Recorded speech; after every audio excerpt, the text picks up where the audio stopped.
Hello, my name's Sam and welcome to my channel Sew That Sparkle with Sam. It's Sewing Bee Week, so if you haven't watched, you know what to do.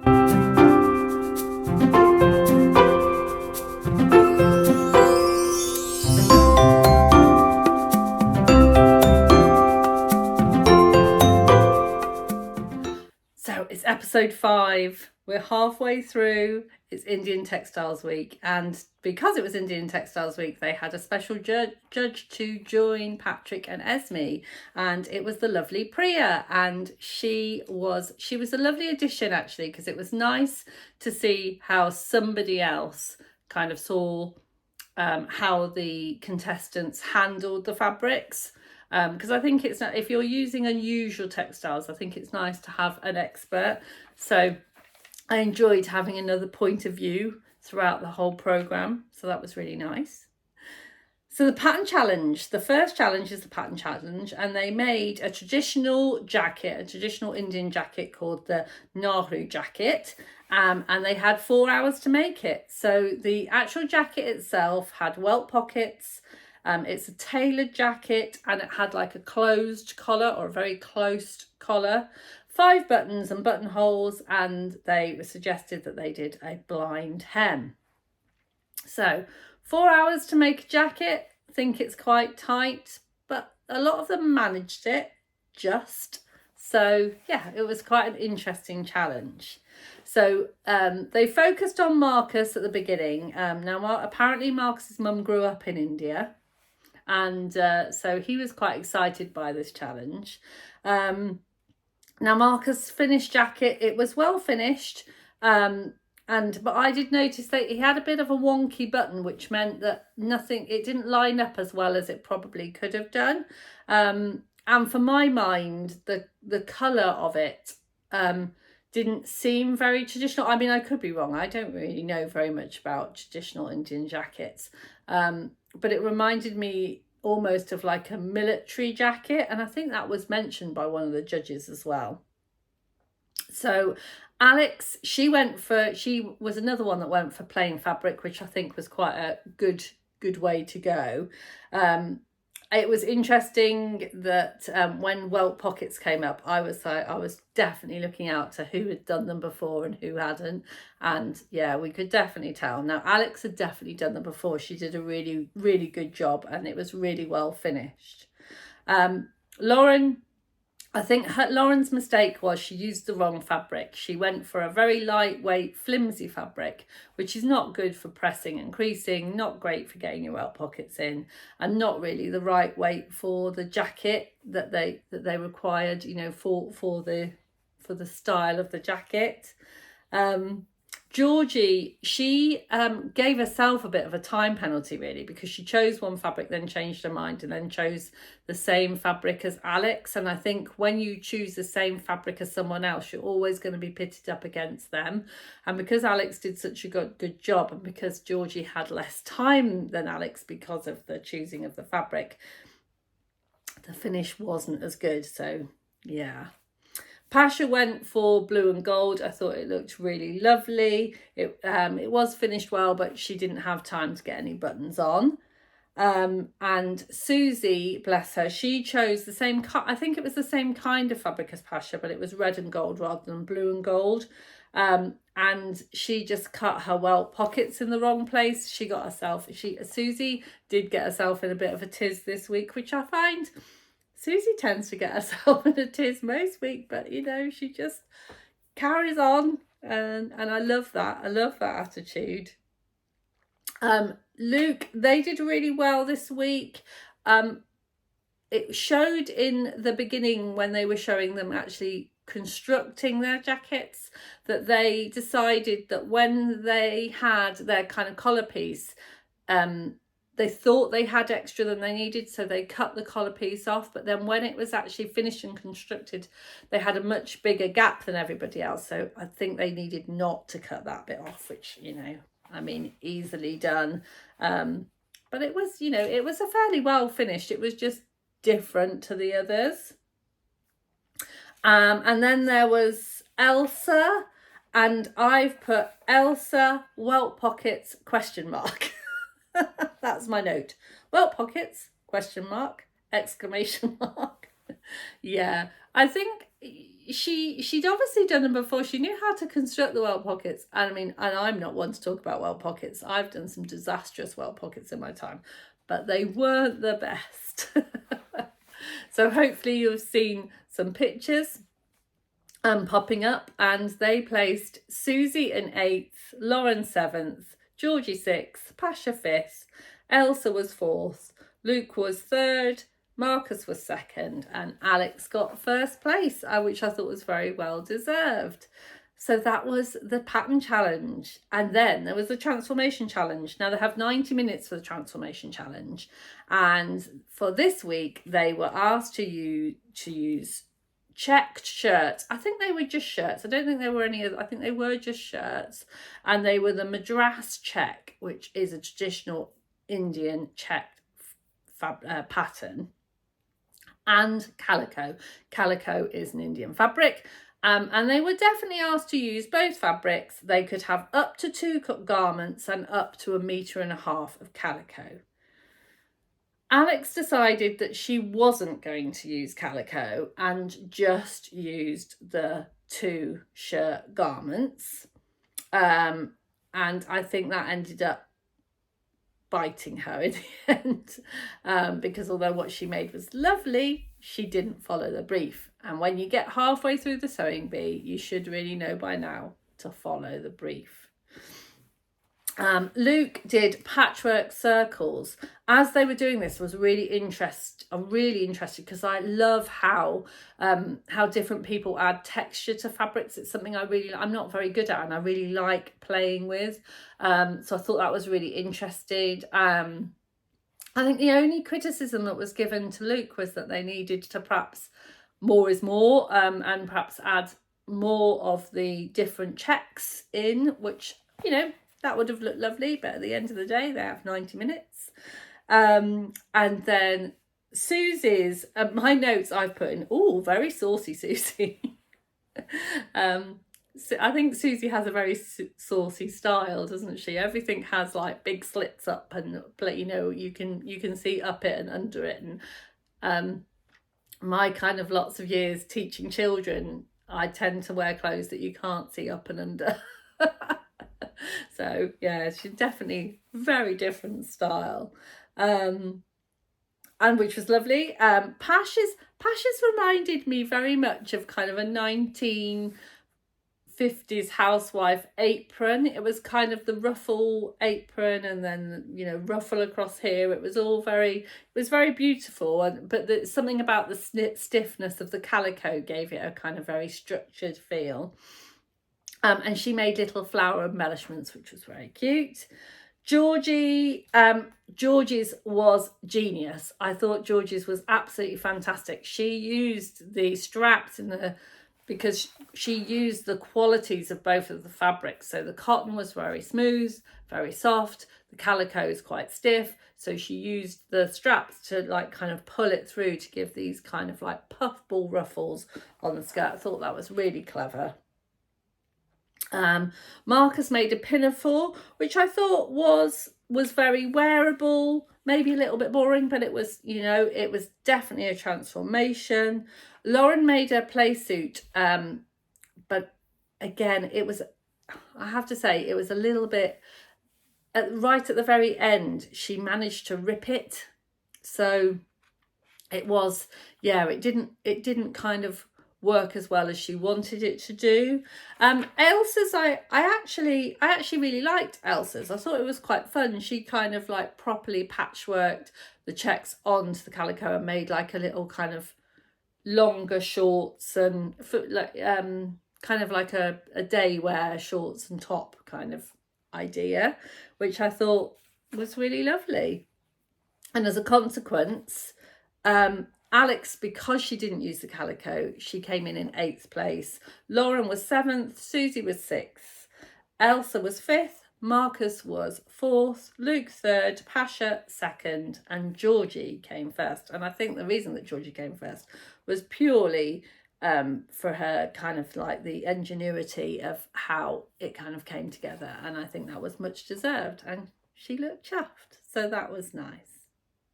And then that brings us on to the made to measure. So the made to measure was inspired by the sari. So the whole idea was they could make any garment they wanted to. It had to be inspired by the sari. And a sari is, for those of you that don't know, is a single piece of unstitched cloth. So it's one single piece. And the idea that it's worn by draping and folding and pleating, so that they wanted the garments to not necessarily be saris, but to be inspired by saris. I thought it was a really interesting challenge. And quite often when they do these things, I sit there and think, well, what would I have done? And I'm not quite sure what I would have done. I think it might be something that I have a really good think about, because I did really like the way that they looked when they were all finished. So Georgie was all in green, and she used a reclaimed sari with which I think some of them did decide to use kind of original saris within their garments, which they were allowed to do, which I thought was a inspired idea. And it was princess seams to kind of, and I think she talked about drafting it a little bit herself as well. So I think she took the darts out of the original drafted garment and put princess seams in. And I think that adds to that kind of elegant way. And I loved, there was a little kind of bit with Georgie talking to her model, and she told her model that it was princess seams. And the model said, "Oh, am I a princess?" It was cute.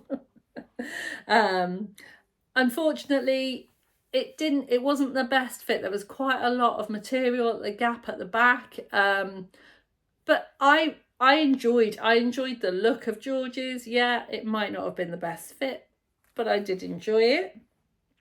Susie. So I think it's true to say that Susie had a bit of a mare, if you pardon the expression. But she had a bad day. And she had worked so hard, and she was hand pleating these panels, and you could see it was taking a lot of time. But she had cut 2 left panels. So instead of cutting a left and a right front panel, she'd cut 2 left. So of course it was just going to look wrong. So she had to recut, and she didn't have time to repleat. So only one side was pleated. It was a very kind of short mini dress, which again is very Susie. It was all gold and green, and she decided to call it the disco sari dress, and it was definitely had that kind of disco with the sari vibes. For me, it wasn't my favourite.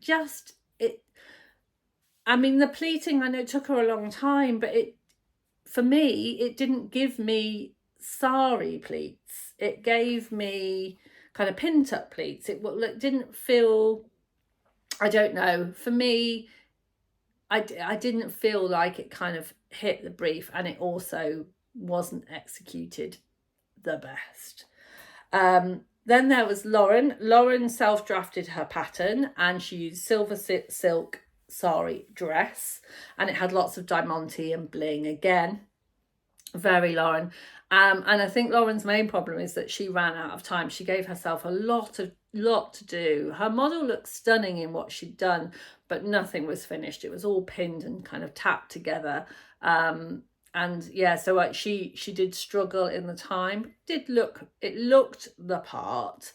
I just think if you looked closer, it wasn't as finished as it could have been. Marcus did a dress. It was quite sweet, inspired by his friend, which I thought was really nice. So obviously he's got a friend that he wears a lot of saris, and he kind of got the inspiration from there, and he called his dress for Bali, which I thought was lovely. He used very delicate fine fabric, and I think he had a problem with that. It was very fine, so I don't think he got his completely finished. It looked nice as it was coming down the runway. And then there was Luke. Luke made, again, they used reclaimed saris. It was a pink velvet underdress. I'm finding it really difficult to explain Luke's. Luke had a real vision for theirs, and inspired by his drag family, and I have to say, it was just amazing. I'm just really blown away by how diversely representative the show is being this year, and I'm there for it, and I'm totally loving it. And I love the fact that Luke decided to make a sari inspired dress for a drag queen, because that is their life. And I thought, yeah, and I really, really loved it. They popped magnets in so that the drape would go one way and then you could kind of drape it the other way. It had this very dramatic fall.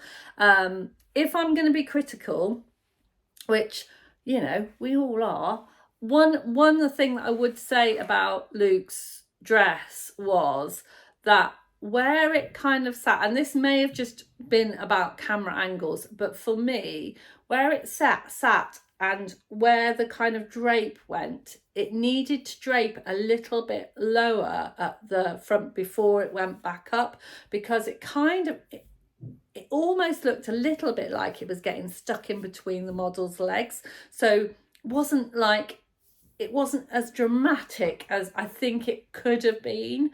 I don't know whether that was, as I said, I don't know whether that was camera angles or whether that was timing. But I felt like I just wanted to put it down a little bit, and then it would have just sat perfect, you know. But I absolutely loved it, absolutely gorgeous. Yeah, I've written lots of notes on Luke's because there was lots of details, lots of drama, and that's where the title of this episode comes with, the drama mama, because it was. Alex went for navy and gold, a glamour gown, which it definitely was, with it was more gold than navy, and I think that there was a lot of gold going on and not a lot of sari going on. She did some beautiful box pleats, but it was, for me, it was the same criticism that I kind of felt that I gave Susie, is that the box pleats, though made it look a lovely garment, aren't really very kind of sari-esque pleats. So yeah, not my favourite.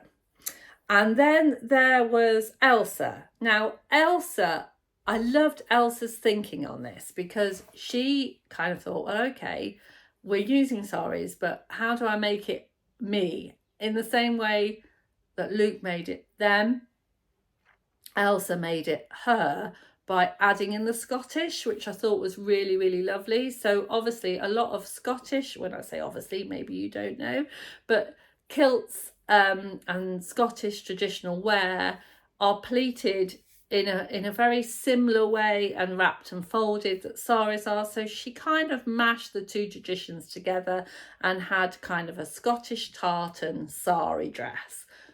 Inspiring, absolutely fantastic, and she did a real good job on it as well. She did a really, really good job on it. It felt really original. Yeah, lovely. Really enjoyed that. Pasha used a beaded sari, which meant that she had to spend a lot of time taking all of the beads off, because when you work with something like that, unless you want lots of broken needles, and she did confess to breaking a whole packet of needles, you know. She didn't pull it off as she wanted it. She wanted it to be longer. It was much shorter because of time. It did look beautiful, I have to say. I have to say, everything that Pasha makes tends to look beautiful, but I don't know whether it kind of hit the brief as well as some of the others. It also, to me, it felt quite modern, and whereas the kind of modern traditional rather than traditional with a modern twist, if you know what I mean. I don't know. Personally, that's how I felt about it. But I did really enjoy it. So yeah, Now I have to say this episode did bring a lot of tears. There was a lot of tears from a lot of the contestants, and I have to say, I think that it was really, really close. I think the judges must have had a really hard decision on who was going to go home this week, because I couldn't call it. And yeah, and I don't know whether I agree with who went home or not, but I just think it was really, really tough. So garment of the week went to the lovely Elsa, and yeah, fabulous. And sadly, Lauren went home this week. So yeah, it was a bit disappointing. So on to next week. Next week is my absolute favourite week. Well, I say that because I said that about the recycle week as well. I just love Sewing Bee. I love this, guys. I think it's great. But it's Children's Week, and as a lot of you know, I like to wear I've definitely got a bit of a children's wear style. Oh, and on that note, what I'm wearing today. So yeah, I'm wearing a sagebrush top by Friday Pattern Company, which I've taken a lot of the poofiness out of the sleeve, and I've made it because this is a Indian block print cotton that I got from Carolyn Rose a few months ago. I think it was just a little remnant piece that we had left over, and yeah, so I just thought a little Indian inspired top for you all this week. So yeah, so I'll see you next week for Children's Week. Thank you so much. I love all of the comments. It's so lovely. It's just so lovely to hear so many of you. Like, if you don't get to watch it and you're watching me and you do get to watch it and you want a little comment underneath, I'm loving it. So thank you so much. Don't forget to give me a like and subscribe if you want to see another one, and I'll see you next week. Bye for now.